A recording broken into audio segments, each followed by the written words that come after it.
सर्वप्रथम कथा नैमिषारण्य में हुई। कहाँ हुई? नैमिषारण्य में। अच्छा, कथा नैमिषारण्य में ही क्यों हुई?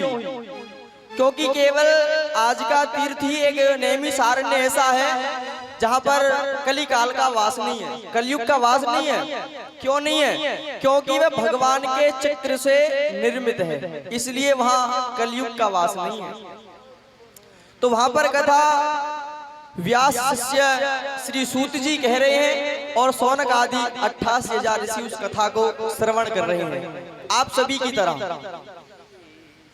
तो वहां 1000 वर्षों तक चलने वाला एक बार यज्ञ प्रारंभ हुआ।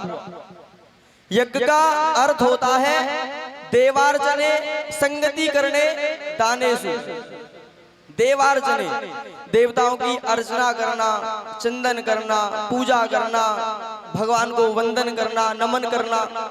संगति करने, महापुरुषों की कथा सुनना, संतों के सत्संग में जाना, और दानेषु, और दान करना। जहां ये तीन वस्तुएं एकत्रित हो जाएं तब यज्ञ होता है।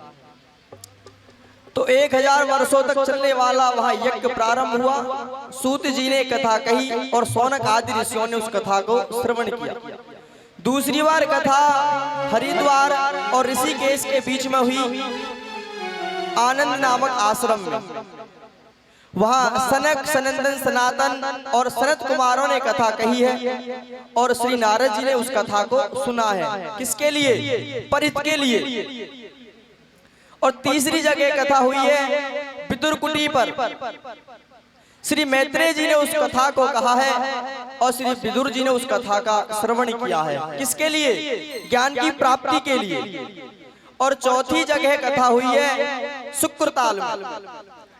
पूज्य व्यास पुत्र श्री सुखदेव जी ने उस कथा को कहा है और राजा परीक्षित ने उस कथा का श्रवण किया है।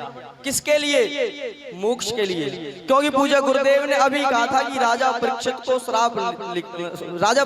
श्राप लगा। किसने दिया? श्रृंगी ऋषि ने, श्रमिक ऋषि के पुत्र ने। तो ये कथा ज्ञान भी देगी और भक्ति भी कराएगी और परहित के लिए भी। ये भक्त के ऊपर निर्धारित करता है कि वो कैसा भाव अपने अंदर रखता है।